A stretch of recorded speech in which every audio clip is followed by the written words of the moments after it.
ये है हमारी नई सीरीज जनहित में जारी। इस पे हम उन मुद्दों पर बात करेंगे जो लोगों को पता तो होने चाहिए लेकिन सब छुपा के रखते हैं, या फिर हमारे देशभक्त मीडिया इनको कोने कर देता है फॉर मोर इम्पोर्टेंट इश्यूज जैसे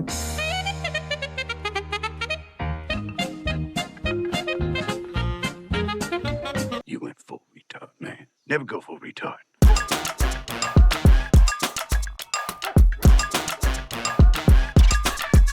आजकल टीवी पे न्यूज मिलना उतना ही मुश्किल है जितना IRCTC के चिकन करी में चिकन मिलना। हम जो भी इस शो पे प्रेजेंट करेंगे उसके फैक्ट्स आपको डिस्क्रिप्शन में मिल जाएंगे। अगर आपको और गहराई से जानना है तो प्लीज डिस्क्रिप्शन जरूर देखिए। हमारी कोशिश सिर्फ इतनी है कि हम सब थोड़ी गहराई से सोचें और सोचने की आदत ना छोड़े। अगर आपको लगता है कि मेन स्ट्रीम मीडिया आपके मुद्दे नहीं उठा रही है तो ये शो आपके लिए है। सब्सक्राइब कीजिए, बेल आइकन प्रेस कीजिए जैसे हर नया एपिसोड आप देख पाए। तो आज की हमारी कहानी है अडानी के कोयला किंग बनने की और इसकी शुरुआत होती है कोल इंडिया को साइड में करके। Gearing up to deliver his electoral promise of reviving investment and reforming infrastructure to boost growth. And BJP sources insist that the country's largest coal producer could well be at the receiving end of these reforms. The new government could break up Coal India into smaller companies, with state governments holding equity stake in them. 2013-14 में कोल India सरकारी कंपनियों में सबसे बेहतरीन company मानी जाती थी। कोल India ने सरकारी कंपनी होते हुए साल 2014-15 में भारत सरकार को 10,000 करोड़ का टैक्स दिया था। कोल इंडिया को 2011 में महारत्न का दर्जा दिया भारत सरकार ने। देश में 215 पब्लिक सेक्टर एंटरप्राइजेस है, उनमें से ये 5वीं कंपनी थी जिसको ये महारत्न का दर्जा मिला। ये आज भी दुनिया की सबसे बड़ी कोल उत्पादक कंपनी का खिताब रखती है। We are nowhere comparable to China, Australia or US in terms of underground mining, and that can come only if the global majors are coming, because Coal India doesn't have expertise in underground mining. So I think the best reform that can take place is to open up the sector as quickly as possible. Breaking Coal India into several subsidiaries, making them independent will not really answer that requirement. Public sector company को privatise किया जाता है तो उसके reason ये होते हैं कि वो एफिशिएंट नहीं है, टैक्स पेयर अपने पैसों से चला रहा है, लॉस मेकिंग होगी तो टैक्स पेयर के पैसों का नुकसान होगा कि प्राइवेट प्लेयर आने से एफिशिएंसी बढ़ जाएगी। The lack of significant growth in domestic production and quality private players with core coal mining expertise is further worrying the government. India's electricity generation is directly dependent upon the coal sector, which is why the need of the hour is ramping up domestic production. The coal sector, for one, could use not just innovative technology and effective management, but also opening up of the sector to accomplished foreign players. पर कोल India के साथ ये कोई भी बातें सच नहीं थी। तो अब सवाल ये है कि जब सब कुछ इतना बढ़िया चल रहा था तो हमारी कोल माइंस अडानी को सौंपने की क्या जरूरत पड़ गई? जरूरत पड़ी नहीं, पड़वाई गई। हम बताते हैं कैसे।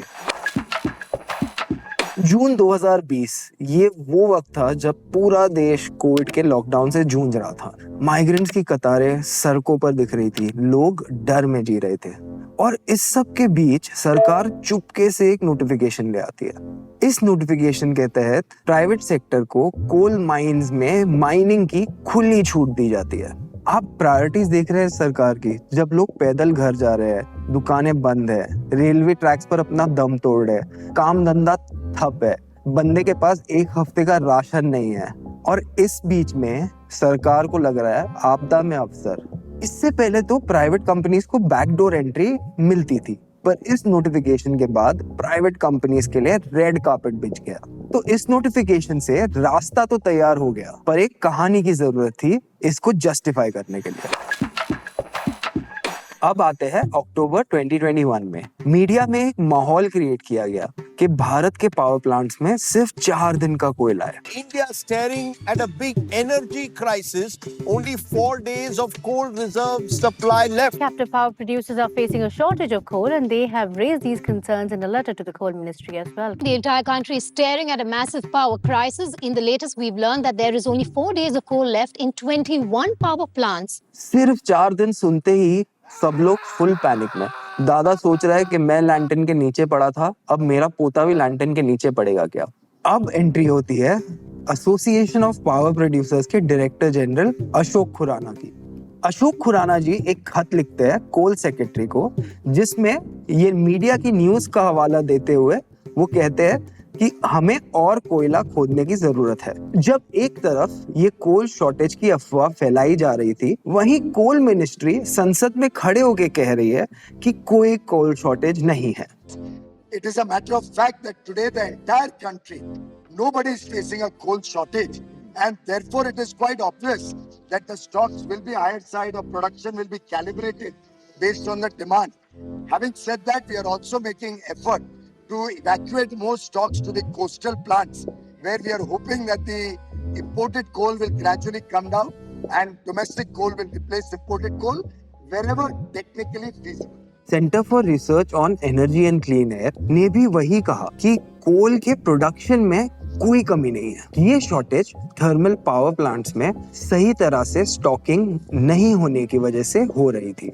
जब मीडिया ये झूठ फैला रहा था कि कोल की शॉर्टेज है, तब क्रिया की रिपोर्ट के हिसाब से 2022 में हमने सबसे ज्यादा कोल प्रोड्यूस किया था, 2021 से 8.5% ज्यादा। चल क्या रहा है? शॉर्टेज है या नहीं है?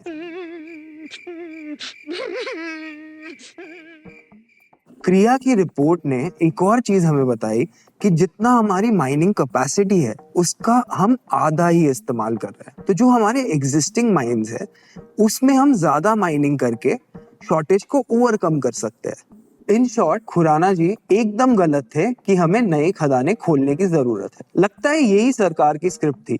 खुराना जी आते हैं, पैनिक क्रिएट करते हैं और फिर कोयला खोदो, दोस्तों में बांटो, जनता का काटो। The demand is increasing. So yesterday, the demand was about 15,000 megawatts more. So we are meeting whatever demand is there, but the demand has increased. So the demand is increasing now. That's good news. It has increased tremendously, and it's increasing fast. तो सरकार उस वक्त कह रही है कि demand के अचानक से बढ़ जाने से ये प्रॉब्लम आ गई, पर कैसे? Increased for two reasons. One, for 28 million consumers under Saubhagya connected every home. Now they are all buying fans, coolers, television sets. The economy is opening up and the economy is growing. So that's good news. And one problem, of course, was that, we had rains in the coal-bearing areas. The coal extraction also gets affected. भाई, पर आपके पास तो department of science and technology के future cabinet minister है ना? हाय, मेरा नाम है सृष्टि गोयल। आप देख रहे हैं ABP live. And guess what, हम आ गए हैं नेताजी की कुंडली के सीजन 2 के साथ, क्योंकि आपने सीजन 1 को इतना सारा प्यार जो दिया है। अब क्रिया का कहना है कि जो ट्रेन्स ऑलरेडी पावर प्लांट जा रही है उसमें अगर 50 डिब्बे और जोड़ दिए जाए तो फिर ये शॉर्टेज से निपटा जा सकता था। अब आसान क्या है, ट्रेन में 50 डब्बे जोड़ना या नई कोयले की खदानें खोदना? Good question, you are a good question. Demand के अचानक बढ़ने से शॉर्टेज हो गई, मतलब सच में? अब तो सच बोल दे।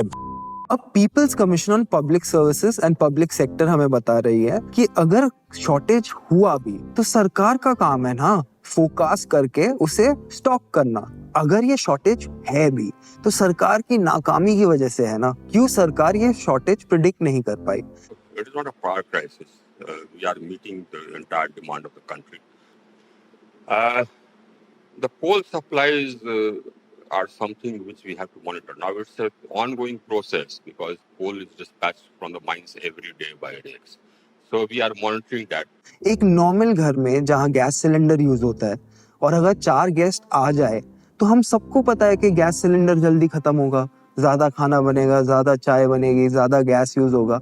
तो आप क्या गैस सिलेंडर के खत्म होने के लिए रुकेंगे क्या? आप मंगा लेंगे ना दूसरा सिलेंडर। और अगर ये आप कर सकते हैं तो ये आपकी सरकार कोयले के लिए क्यों नहीं कर सकती? क्यों ये न्यूज आई कि 4 दिन का ही कोयला बाकी है पूरे देश में? रिपोर्टर्स कलेक्टिव ने भी लिखा था कि एक्सपर्ट्स ऑलरेडी ये आशंका जता रहे हैं कि कोल शॉर्टेज का हवाला देकर ये और खदानें प्राइवेट प्लेयर्स के हाथ में डालने की सीधी साजिश है। और मैं आपको बता दूं, ये तो अभी शुरुआत है। खुराना जी ने अपनी चिट्ठी में मोदी जी का फेवरेट वर्ड आत्मनिर्भर यूज करके कहा कि अगर हमें कोल शॉर्टेज से डील करना हुआ तो हमें भारत के घने जंगलों में कोयले के खदान खोदने पड़ेंगे। अब इंटरेस्टिंग बात यह है कि इसी सरकार की एनवायरनमेंट मिनिस्ट्री ने कुछ 15 कोल ब्लॉक्स पे बहुत सीवियर एनवायरमेंटल कंसर्न्स की वजह से कोल माइनिंग पे टोटल रोक लगा दी थी। तुम लोग झाड़ लगा भाई क्या यहाँ छाना बन के खड़े सुन रहे हैं? नहीं, आप लोग सब बहुत सुना, कितना सुनेगा मेरे को नहीं मालूम है। एनवायरमेंटल मिनिस्ट्री बोल रही है हम कोयले की खदानें नहीं खोलेंगे, कोल मिनिस्ट्री बोल रही है खोल दे। एनवायरमेंटल मिनिस्ट्री बोल रही है नहीं, कोल मिनिस्ट्री बोल रही है मेधा पाटकर मत बन, खोल दे।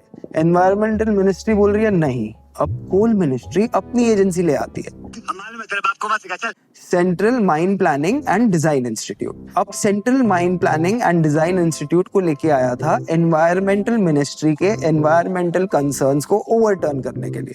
पर होता क्या है, CMPDI जो इनकी बनाई हुई कमेटी थी वो कोल मिनिस्ट्री को KLPD दे देती है। हम हमेशा सिर्फ सरकार की आलोचना नहीं करते। एनवायरमेंटल मिनिस्ट्री ने जो कहा है कि ये कोल ब्लॉक्स नहीं खोलने चाहिए तो वो अपना काम ठीक से कर रही है। CMPDI जब कहती है कि ये कोल ब्लॉक्स नहीं खोलने चाहिए वो भी अपना काम ठीक से कर रहा है। Oh my God! अब कोल मिनिस्ट्री ने एनवायरमेंटल एक्सपर्ट्स को बोला भाड़ में जाइए और हम ये कोल माइन खोलेंगे। 4 ऐसे ब्लॉक की बिडिंग शुरू हो गई, उसमें से एक ब्लॉक पे बहुत लॉबिंग चल रही थी और इस ब्लॉक का सोल बिडर, इस पिक्चर के हीरो हमारे डोकला माफिया अडानी जी। एक ब्रेक लेके इस पे थोड़ा सोचते हैं। आप बोल रहे हो कि मुझको फर्क नहीं पड़ता कि कोल कहाँ से आता है और बिजली कहाँ जाती है, कोल इंडिया लाता है या अडानी लाता है, मुझको फर्क नहीं पड़ता। फर्क पड़ता है और हम बताते हैं क्यों। अब फाइनेंशियल टाइम्स की एक इन्वेस्टिगेशन बताती है कि अडानी ने इंडोनेशिया से कोयला इंपोर्ट किया। इंडोनेशिया से निकल के जब उसके गुजरात के मुंद्रा पोर्ट पे वो सेम कोयला पहुंचा, ये जर्नी में कोयले का दाम डबल हो गया। फाइनेंशियल टाइम्स की एक और इन्वेस्टिगेशन हमें ये बताती है कि अडानी ने इंडोनेशिया से लो ग्रेड कोयला इंपोर्ट किया और उसको हाई ग्रेड कोयले के रेट में बेचा। लो ग्रेड कोयला और हाई ग्रेड कोयले में डिफरेंस है। लो ग्रेड कोयला जलेगा ज्यादा, बिजली देगा कम। हाई ग्रेड कोयला जलेगा कम, बिजली देगा ज्यादा। अब ये अडानी कोयले के लेन देन में इतनी हेरा फेरी कर रहा है, तो जब इसके हाथ में कोयले की खदान ही दे दी जाएगी तो ये क्या क्या करेगा। और अगर आप सोच रहे हैं कि इसका आपको क्या फर्क पड़ सकता है, तो शायद आपके बिजली के बिल और आपके फेफड़ों में ये फर्क आप एक दिन देख लेंगे। जब UPA 2 की सरकार थी तो कोलगेट स्कैम एक बहुत बड़ा इशू था। आप न्यूज़पेपर खोले, 0 पे 0 लगे हुए हैं। Colgate fire, which is now directly on 7RCR, is intensifying by the day. The opposition is mincing no words in its attack on the Prime Minister, holding him responsible for the multi-crore coal scam that continues to rattle the government. No, the BJP's attack, I think, is entirely justified. And even now, this is not satisfactory. Why was he not named in the FIR? कोयला घोटाले को लेकर प्रधानमंत्री ने आज सदन में बयान दिया। इसके बाद बीजेपी इस वक्त इसी मामले को लेकर एक प्रेस कॉन्फ्रेंस कर रही है। रविशंकर प्रसाद इस प्रेस कॉन्फ्रेंस को संबोधित कर रहे हैं। टीवी चैनल खोले कि अरे कोयले की खदान यहाँ दे दी, इसको दे दी, उसको दे दी, यही न्यूज चलते रहा। जब ये सरकार विपक्ष में थी तो ये कोलगेट स्कैम का हवाला देकर क्या नहीं कहा इन्होंने। केंद्र सरकार के 2 मंत्रियों के इस्तीफे के बाद आज बीजेपी ने सबसे बड़ा हमला किया। कोयले की कालिख में सीधे प्रधानमंत्री का इस्तीफा मांग लिया और मनमोहन सिंह को चौपट राजा कहा। पूरा का पूरा घोटाला हुआ है, अपारदर्शी तरीके से हुआ है और इसके प्रमुख कौन थे? खुद प्रधानमंत्री प्रमुख थे। अब कोलगेट स्कैम के हिसाब से जो इलीगल था, जब ये लोग सत्ता में आए तो उसको लीगल बना दिया। अब रिपोर्टर्स कलेक्टिव हमें बता रहा है कि कैसे सरकार ने कोल ऑक्शन के रूल्स चुपचाप से बदल दिए कि अगर कॉम्पिटिटिव बिडिंग ना भी हो, कि मतलब बोली लगाने में अगर सिर्फ एक पार्टी भी हो, तब भी माइंस सोल बिडर को हैंडओवर की जा सकती है। सिंगरौली के घने जंगलों में 250 मिलियन टन का कोल ब्लॉक अडानी को ऐसे ही मिल गया। मोदी है तो मुमकिन है। आज हसदेव जैसे घने जंगल, जिसको छत्तीसगढ़ के लंग्स भी बोला जाता है, वो जो हसदेव में आदिवासी अडानी के खिलाफ प्रोटेस्ट कर रहे हैं वहाँ, वो सिर्फ अपने जल जंगल के लिए नहीं, वो आपके लिए भी प्रोटेस्ट कर रहे हैं। कौन चुकाएगा कोयले का भार? आपका बेटा जो है बेरोजगार। तो इस कहानी में हमने आपको बताया कि कोयला किंग अडानी को 250 मिलियन टन की कोयले की खदान कैसे अवार्ड हुई। अगर आपको ये स्टोरी पसंद आती है और आप किसी तक पहुंचाना चाहते हैं तो इस वीडियो को शेयर करें। अगर आप ऐसी कहानी दोबारा सुनना चाहते हैं तो इस वीडियो को सब्सक्राइब करें। Thank you. जनहित में जारी।